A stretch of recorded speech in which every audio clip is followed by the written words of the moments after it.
بسم اللہ الرحمن الرحیم۔ السلام علیکم محترم ناظرین۔ نبی کریم صلی اللہ علیہ وسلم نے فرمایا کہ شب برات کو یہ 4 رکعت ضرور پڑھیں، اللہ بہت خوش ہوتا ہے۔ محترم ناظرین، شعبان المعظم کا بابرکت مہینہ اپنی بہاریں دکھا رہا ہے، اور ہر مومن کے دل میں یہ سوال ہے کہ شب برات 2026 میں کون سی تاریخ ہے، کس رات ہم نے عبادت کرنی ہے، اور کس تاریخ کو کس دن کو ہم نے روزہ رکھنا ہے، اور اس رات میں جو عبادت کی جاتی ہے، جو نوافل پڑھے جاتے ہیں، ان کے پڑھنے کا کیا طریقہ ہے، کیسے ہم اس رات میں نوافل ادا کریں گے، نیت کیسے کریں گے، کیا کچھ پڑھا جائے گا، کتنی رکعتیں پڑھیں گے۔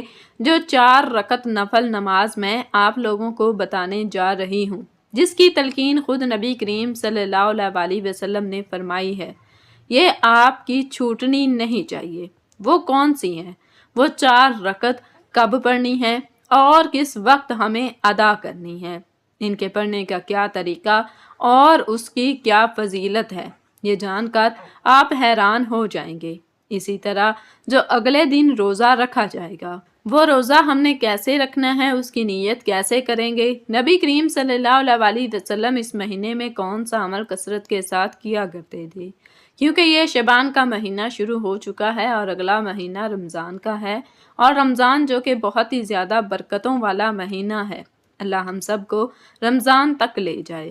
رمضان یہ وہ بابرکت مہینہ ہے کہ جس میں ہر عمل کا ثواب بڑھا دیا جاتا ہے، رحمت کے دروازے کھول دیے جاتے ہیں، اور اللہ تبارک و تعالی نفل عبادت کا ثواب فرض کے برابر عطا فرماتا ہے، اور ایک فرض کا 70 گنا اللہ رب العالمین عطا فرماتا ہے۔ تو یہ رمضان کا مہینہ ہمارے بالکل قریب ہے، لیکن اس سے پہلے یہ شعبان کا مہینہ ہے، تو یہ بھی بہت ہی زیادہ بابرکت مہینہ ہے۔ اس مہینے کی بھی فضیلت بہت زیادہ ہے۔ اس ماہ مبارک کی فضیلت کا اندازہ آپ اس حدیث پاک سے لگائیے۔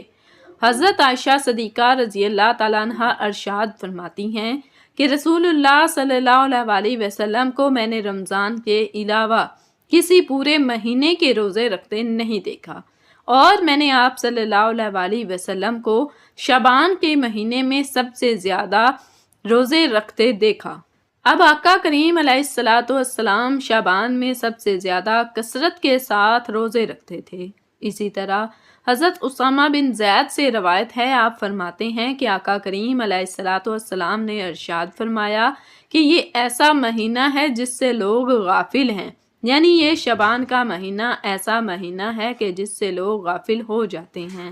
رجب اور رمضان کے درمیان اور اس مہینے میں اعمال اللہ کے حضور پیش کیے جاتے ہیں، اور میں پسند کرتی ہوں کہ میرا عمل روزے کی حالت میں اللہ کے ہاں پیش کیا جائے، یعنی جس وقت میرے اعمال اللہ کی بارگاہ میں پیش کیے جائیں تو اس وقت میں روزے کی حالت میں ہوں۔ تو آقا کریم علیہ السلام کی ان احادیث سے اس مہینے کی فضیلت کا ہمیں پتہ چلتا ہے کہ یہ کتنا بابرکت مہینہ ہے۔ شعبان کا مہینہ ایک تو ہمیں اس میں کثرت کے ساتھ روزے رکھنے چاہیے، جتنا ہو سکے ہم نے روزے رکھنے ہیں۔ اپنے قضا روزے جو ہیں ان کی قضا کر لیں، اگر کوئی قضا روزے رہ چکے ہیں پچھلے سال والے تو ان کی قضا کریں، ورنہ نفلی روزے آپ نے ضرور رکھنے ہیں، کیونکہ اس مہینے میں نبی کریم صلی اللہ علیہ وسلم کثرت کے ساتھ نفلی روزے رکھا کرتے تھے، اور اس مہینے کی فضیلت کا اندازہ آپ اس حدیث پاک سے بھی لگائیے۔ آقا کریم علیہ السلام نے ارشاد فرمایا کہ اللہ تعالیٰ شعبان کی 15ویں رات اپنی مخلوق کی طرف نظر فرماتا ہے اور سب کو بخش دیتا ہے، سوائے مشرک اور دل میں کینہ رکھنے والے کے۔ یعنی یہ 2 لوگ ہیں، ایک تو مشرک ہو گیا، اور دوسرا وہ جو دل میں کینہ رکھے، بغض رکھے، اللہ رب العالمین اسے بخشش عطا نہیں فرماتا۔ یعنی 15ویں شب برات کی بہت ہی زیادہ فضیلت والی رات ہے۔ اس رات کو ہم نے بالکل بھی غفلت کے ساتھ نہیں گزارنا، اور اس پورے مہینے میں اپنی عبادت کو بڑھا دیں، کیونکہ رمضان ہمارے بالکل قریب ہے۔ تو رمضان کی ہم نے مشق ابھی سے شروع کر دینی ہے، روزہ رکھنا شروع کر دیں، اسی طرح عبادت میں اپنا فرض عبادت تو ہم کرتے ہیں، نوافل کی طرح آپ کا رجحان بڑھ جائے، تاکہ پہلے سے آپ تیار ہوں رمضان کے لیے، تو روزہ رکھیں اور عبادت میں اپنا زیادہ سے زیادہ وقت لگائیں، اور اس بات کو یقینی بنائیں کہ آپ کا دل اللہ کی طرف متوجہ ہو، کیونکہ یہ وہ مقدس لمحات ہیں جن میں زمین و آسمان کے فیصلے ہوتے ہیں اور بندوں کی حاجتیں پوری کی جاتی ہیں۔ شعبان المعظم کی ان مبارک ساعتوں میں کثرت سے درود شریف کا اہتمام بھی کرنا ہے، جو نہایت اہمیت کا حامل ہے، کیونکہ یہ مہینہ حضور اکرم صلی اللہ علیہ وسلم سے خاص نسبت رکھتا ہے۔ اس لیے جتنا ہو سکے اپنی زبان کو ذکر الہی سے تر رکھیں اور استغفار کی تسبیحات پڑھیں، تاکہ جب رمضان المبارک کا چاند طلوع ہو تو ہمارے دل گناہوں کی سیاہی سے پاک ہو چکے ہوں اور ہم کامل یکسوئی کے ساتھ روزے اور تراویح کا حق ادا کر سکیں۔ یاد رہے کہ یہ وہ رات ہے جس میں رزق تقسیم کیا جاتا ہے، اور جو لوگ اس رات غفلت کا شکار رہتے ہیں وہ بڑی خیر سے محروم کر دیے جاتے ہیں۔ اب شب برات کی کیا فضیلت ہے؟ جیسا کہ ایک حدیث میں نے پہلے بیان کر دی، لیکن اور حدیث جو ابو داؤد شریف کے اندر موجود ہے اور حضرت علی المرتضیٰ رضی اللہ تعالیٰ عنہ سے روایت ہے، فرماتے ہیں کہ نبی کریم صلی اللہ علیہ وسلم نے ارشاد فرمایا، جب شعبان کی 15ویں رات ہو یعنی شب بارات ہو، 15ویں رات یعنی اگلا دن 15 شعبان کا ہو، اور اس سے پہلے جو رات ہے یہ 15ویں رات ہوتی ہے، فرمایا کہ شعبان کی 15ویں رات ہو، اس رات قیام کرو اور اس دن کا روزہ رکھو، کیونکہ اللہ تعالیٰ اس رات غروب آفتاب سے لے کر طلوع فجر تک آسمان دنیا پر اپنی رحمتوں کا نزول فرماتا ہے، اور اللہ کی طرف سے یہ اعلان کیا جاتا ہے کہ ہے کوئی مجھ سے مغفرت مانگنے والا، میں اسے بخش دوں، کیا ہے کوئی رزق مانگنے والا، میں اسے رزق دوں، کیا ہے کوئی مصیبت زدہ کہ میں اسے عافیت دوں، یہاں تک کہ یہ اعلانات کیے جاتے ہیں کہ ہے کوئی مجھ سے رزق مانگنے والا کہ میں اسے رزق عطا کروں، کوئی ہے بیمار کہ میں اسے شفا عطا کروں، کوئی مصیبت زدہ کہ میں اس کی مصیبت کو دور کر دوں، اسے عافیت عطا کروں۔ یہ اعلانات غروب آفتاب سے لے کر طلوع فجر تک، یہ جو اعلانات ہیں اللہ کی طرف سے کیے جاتے ہیں کہ ہے کوئی مجھ سے مانگنے والا کہ میں اسے عطا کروں، تو یہ 15ویں شعبان یعنی شب بارات کی فضیلت ہے کہ اس رات غروب آفتاب سے اللہ رب العالمین آسمان دنیا پر اپنی رحمتوں کا نزول فرماتا ہے اور اللہ بخشش کے دروازے کھول دیتا ہے، مغفرت کے دروازے کھول دیتا ہے، رزق کے دروازے کھول دیتا ہے۔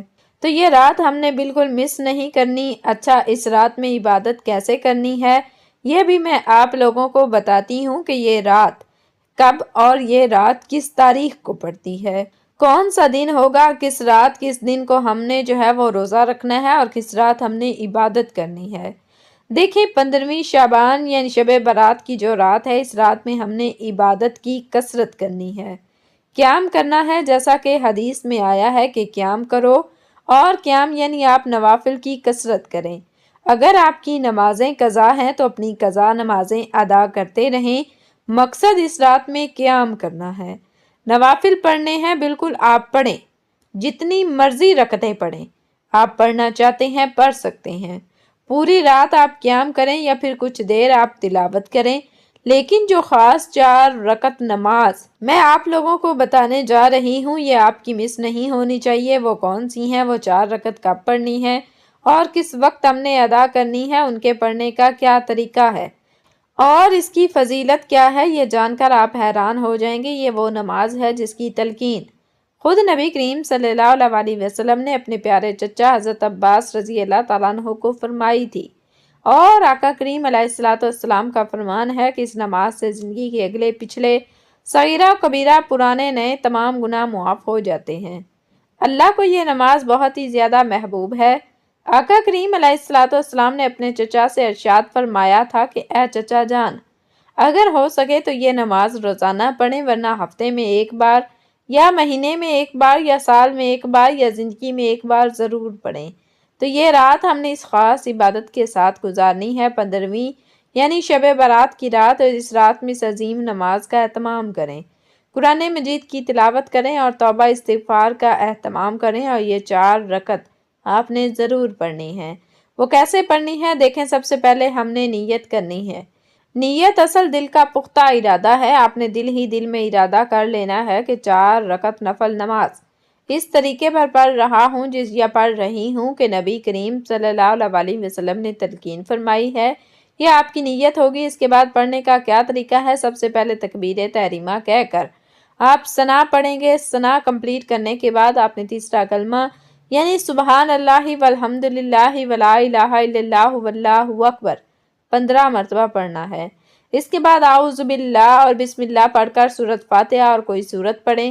پھر رکوع سے پہلے 10 مرتبہ یہی کلمہ پڑھیں۔ پھر رکوع میں جا کر رکوع کی تسبیح کے بعد 10 مرتبہ، رکوع سے کھڑے ہو کر یعنی قوما میں 10 مرتبہ، پہلے سجدے میں سجدے کی تسبیح کے بعد 10 مرتبہ، دونوں سجدوں کے درمیان بیٹھ کر یعنی جلسہ میں 10 مرتبہ اور دوسرے سجدے میں سجدے کی تسبیح کے بعد 10 مرتبہ یہی کلمات پڑھیں گے۔ اس طرح ایک رکعت میں 75 مرتبہ یہ کلمات ہوں گے اور 4 رکعت میں ان کی تعداد 300 مکمل ہو جائے گی۔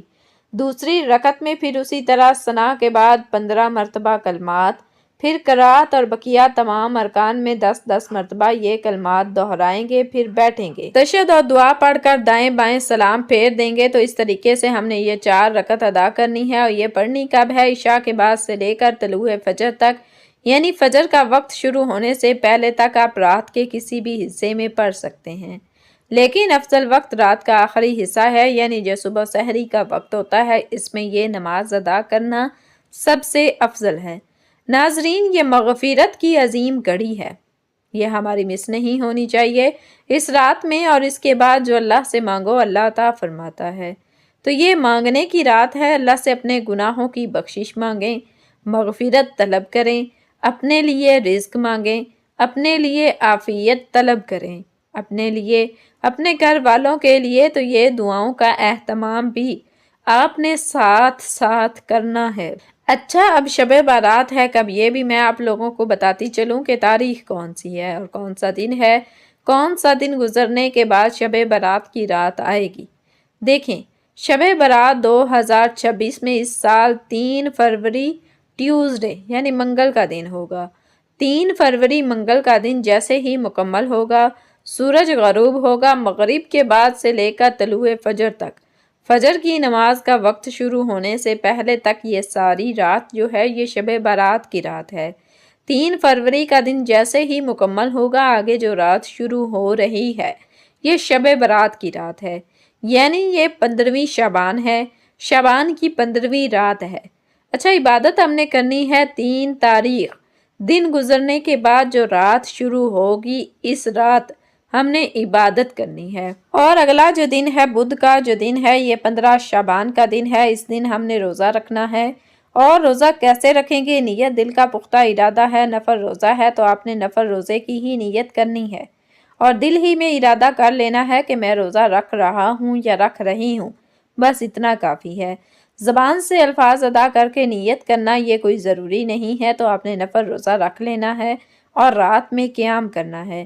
مقصد اس رات میں قیام کرنا ہے، جس طرح جو نمازیں آپ پڑھنا چاہیں، قضا نمازیں پڑھنا چاہیں یا یہ 4 رکعت نفل جس کی نبی کریم صلی اللہ علیہ وسلم نے تلقین فرمائی، آپ پڑھ سکتے ہیں۔ اور اس عظیم رات کی برکات حاصل کرنے کے لیے کثرت سے درود پاک پڑھیں اور توبہ کی کثرت کریں، کیونکہ یہ توبہ کی قبولیت کی سب سے بڑی راتوں میں سے ایک رات ہے۔ اس رات میں کثرت سے کی جانے والی توبہ اور گناہوں پر ندامت کے آنسو اللہ پاک کی رحمت کو جوش میں لاتے ہیں اور بندہ اپنے خالق کے قریب ہو جاتا ہے۔ کوشش کریں کہ اس مبارک رات میں اپنے والدین، رشتہ داروں اور تمام امت مسلمہ کے حق میں خصوصی دعا کریں، خصوصاً ان کے لیے جو اس دنیا سے رخصت ہو چکے ہیں، تاکہ اللہ ان کی قبروں کو نور سے بھر دے۔ یہ رات مقدر سنوارنے کی رات ہے، اس لیے اپنی دنیا اور آخرت دونوں کی بھلائی طلب کریں اور صدقے دل سے عہد کریں کہ آئندہ زندگی اللہ اور اس کے رسول کی اطاعت میں گزاریں گے۔ شب برات کا یہ پیغام ہمیں یاد دلاتا ہے کہ زندگی مختصر ہے اور ہر گزرتا لمحہ ہمیں اپنی منزل یعنی موت کے قریب کر رہا ہے۔ اس لیے ہمیں چاہیے کہ ہم اپنی اصلاح کریں اور ایک دوسرے کو معاف کرنا سیکھیں تاکہ رب کریم ہمیں بھی معاف فرمائے۔ اللہ پاک ہمیں اس رات کی قدر دانی کی توفیق دے اور ہمارے ناموں کو جہنم سے آزاد ہونے والے خوش نصیبوں میں شامل فرمائے۔ آمین یا رب العالمین۔ ناظرین کرام، کمنٹ باکس میں اللہ تبارک و تعالیٰ کے 99 بابرکت ناموں میں سے کوئی ایک پیارا سا نام ضرور ٹائپ کریں۔ اگر آپ کو یہ اصلاحی ویڈیو اچھی لگی ہو تو اسے لائک کریں، صدقہ جاریہ کی نیت سے شیئر کریں اور مزید ایسی ویڈیوز کے لیے ہمارے چینل کو سبسکرائب کریں۔ اگلی ویڈیو تک کے لیے ہمیں اجازت دیجیے۔ اللہ حافظ۔